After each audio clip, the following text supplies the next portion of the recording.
Welcome to Sara Gonzales Unfiltered. Uh, Donald Trump, President Trump, does like him. He likes to take him some shots at the New York Times, the failing New York Times, and just never waste an opportunity to talk about how terrible they are, talk about how disingenuous they are. They love to claim themselves as the paper of record. Democracy dies in the darkness. That's the New York Times, right? I get them and the Washington Post confused because they're all the same. And every single thing that they write is just, it's so absolutely subjective, dripping with liberal bias. They obviously have their ideas that they want to promote, and they like work backwards into like, how do we want this story to fit our narrative? And I found actually the perfect example that just happened.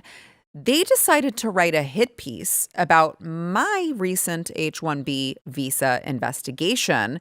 The title of that was How the Visa Debate for Foreign Workers Fuels Racism Against South Asians.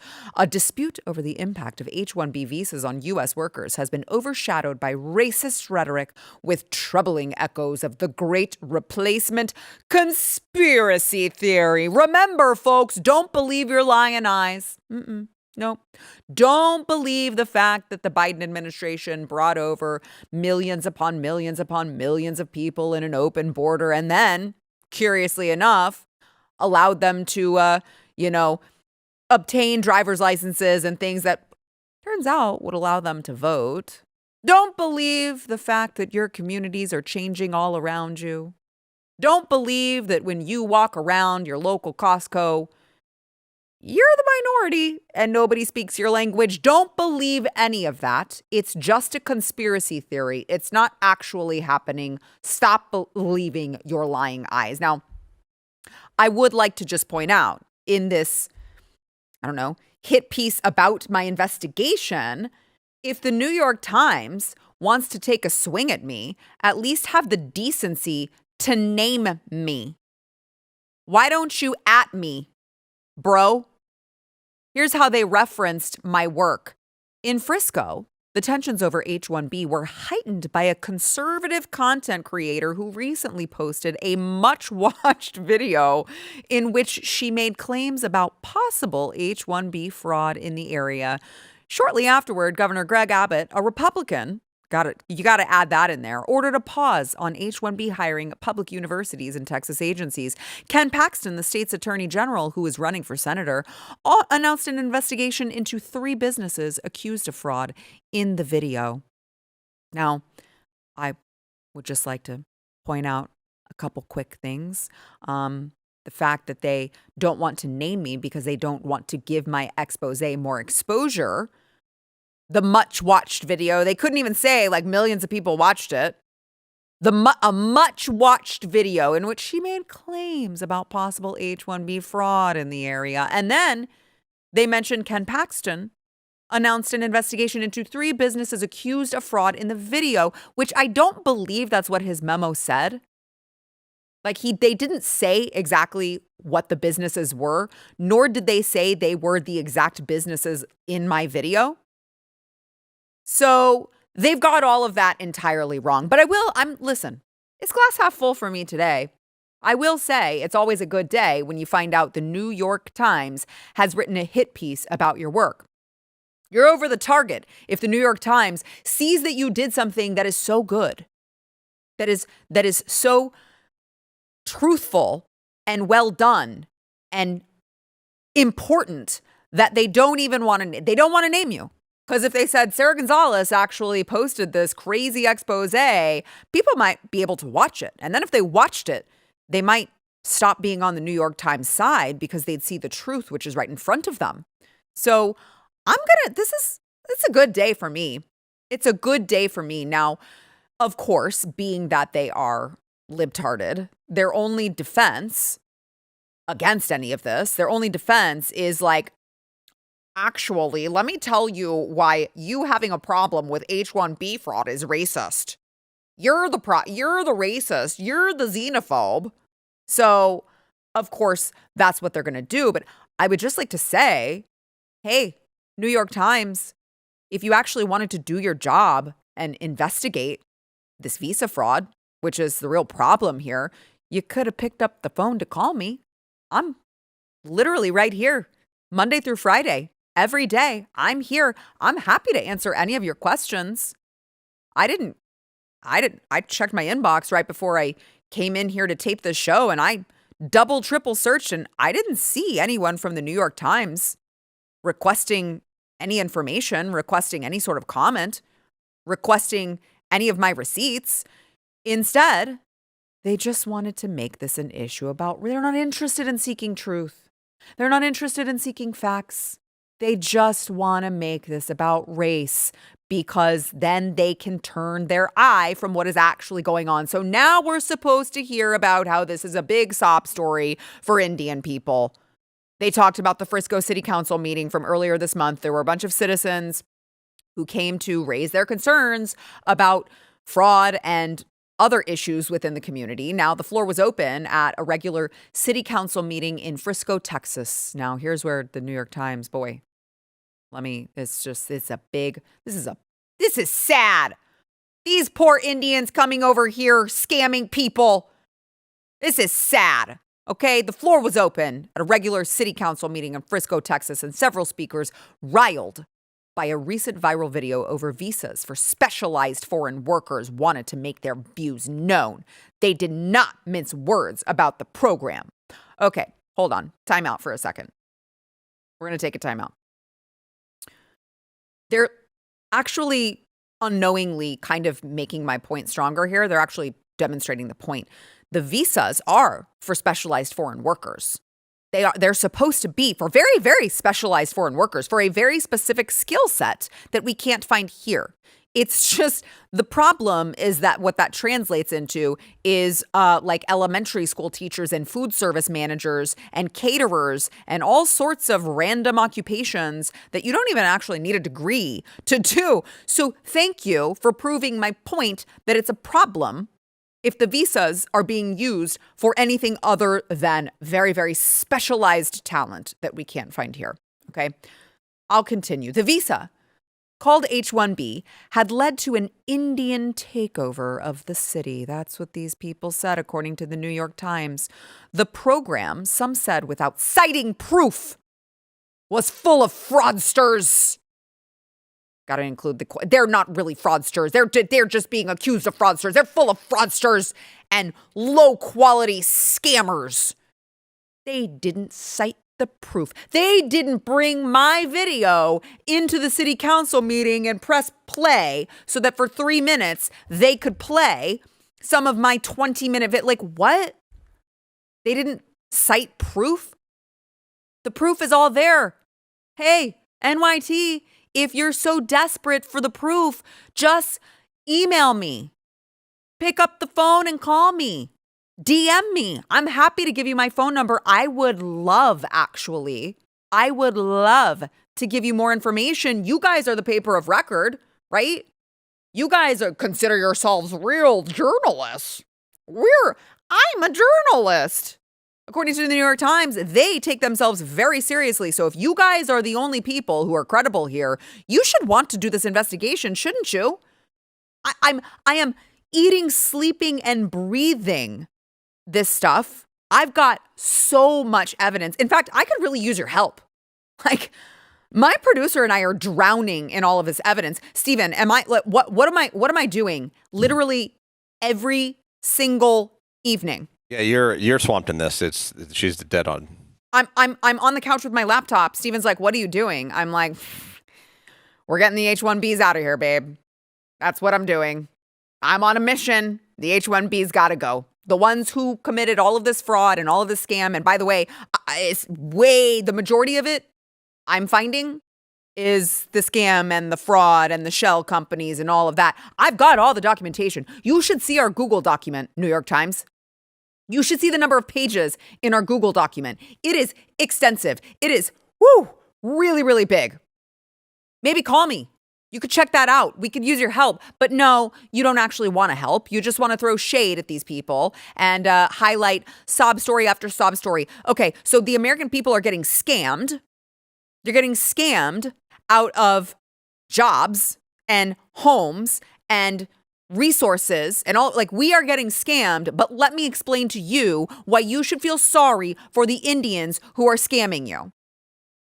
So they go on. At the recent city council meeting, residents of South Asian descent also lined up to speak.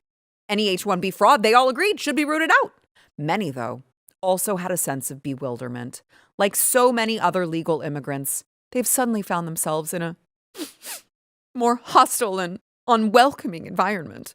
They pointed out that they had immigrated here legally, followed the rules, contributed to the economy, and pitched in to the community. Well, here's the thing. If you are, in fact, a legal immigrant, you followed all the rules, you contribute to the economy, you pitch into the community, not to change it to what you want it to be, but how it already was because you're assimilating, you have nothing to worry about. You have nothing to worry about, actually, because that's another thing the New York Times didn't really want to point out. They didn't feel like, I don't know, doing basic levels of journalism to point out that it's not just white people calling this out. This isn't a race thing. This isn't like all the whiteys who are like, ew, we don't like, ew, your hue is a little off. We don't like that. Ew, ick. No, thank you. It's not just white people calling this out. I might have had more people of South Asian or Indian descent reach out to me and tell me what I'm doing is right. By the way, I can't go around this Metroplex anymore without someone like, I'm at a, I don't want to give anything away. I'm at a staple of Indian culture where you will find many of them at any given point. And I'm being recognized. And they're not saying, get that woman out. They're saying, I actually really appreciate, I'm a big fan. I really appreciate your work, because they're affected by the fraud also. What happens when you come in here? It's a non-immigrant visa for a reason. Now they're exploiting that, but it's a non-immigrant visa for a reason. They're exploiting it. They're coming in, they're staying, they're trying to get their green card, they're getting their green card, then they're becoming naturalized. And the people who are doing it the right way understand that now, as an American citizen, this affects them poorly too. This affects them negatively too. And I want to play a conversation that I had with someone who recognized me and came up to me and told me, hey, great work, you're onto something here, in one of these places. This is a man of South Asian descent. I'm not going to show him to protect his identity, but here's what he had to say. You know how all these things works, right? How the people do scams, right? Mm-hmm. And so there are lots of these basic consulting company, the IT consulting company, how they work, mm-hmm. how they scam, right? Mm-hmm. They, how they hire the people. They the first Indian student, they come, they give mm-hmm. a 1 month of training from India, and there's a proxy guy who did the proxy and you fake 780 resume, and mm-hmm. they get the job, right? So H1B is another level of scamming. But with you blown up everything, all the, rat, when they see the cat, right? Yeah. All they are going down the hole. Yeah, they all scatter. Right. I served in the U.S. Army. I did great. Thank you for your service. Yeah, I'm a naturalized U.S. citizen. Yeah, right? Great. I did all the hard works mm-hmm. to come mm-hmm. to get a job. Exactly right. But at the same, even in my company also, right? The Indian manager, like, they don't want to hire the U.S. Exactly. To be honest, man. Mm-hmm. So they want to kick me out from my team so they can bring colleagues. There. Yep. And they can get their cuts, right? Right. And so they start making feel bad about you. And they say, oh, your English is not good, you are not performing, you have to be like B6, B7, B8 Indian, like you have to perform more. Why? I'm a human being, I'm not right. a machine, right? Right. So, too many things. Yeah, so S1B is the next level of the scamming going on. And they usually get more money from the guy in India. Yeah. Like, if they have like 40, 50 lakhs, like 1 lakh is like 100 grand. Okay. Yeah. Oh, wow. So, jeez. That's how they come, they do, and once coming over there, they put on different things. Like, for sure, if you scratch dig more and more, mm-hmm. you're gonna find love. This isn't a racial thing. Like, I just wish New York Times would have picked up the phone and called me. I could have pointed them in the direction of this man and so many others. I could have pointed them in the direction of a guy with a business not too far from here who literally did everything the right way and is now super supportive of all of our investigations. He's like rooting us on. We go to visit him sometimes when we're doing these investigations, and he's like, what'd you find next? I'm so happy with what you're doing. It's not about race. If you're not doing anything wrong, you understand the problem. Okay? Now, I also found this part of the story pretty funny. Is this Heather Bunting, 43-year-old Frisco resident, has watched all this unfold with mixed feelings. Growing up in the area, she has seen the city rapidly grow and appreciates the opportunity to learn about Indian traditions. Last fall, her family attended a neighborhood Diwali event. She said, floating boats with candles on the community pond. I was telling my kids, it's kind of Christian. Like, we're trying to spread the light, she recalled. Oh, is it? But over the last few years, her husband, who works at a telecommunications company, has seen his older white colleagues leave and more Indian H-1B workers hired, kind of like what we're saying is happening. And persistent rumors of restructuring make her increasingly worried about her husband's job. Okay? So what I'm saying tracks. Okay, cool. Show me the lie. There is none. She's also worried about her son's schooling, which has become, she said, more competitive with Indian families signing up for tutoring in school on Saturdays. Around 45% of students at the city's public schools are Asian, up from 13% more than a decade ago. Now, despite all of this, so despite this woman having her husband, I don't know, he might be out of a job, despite the fact that her kids can't actually, excel at education, and despite the fact that 45% of the students are like, your kid is almost in the minority, she resisted casting blame on an entire community. She resisted. Now, that's a lot to unpack, but I would just like to say, the New York Times, you can track down this random woman.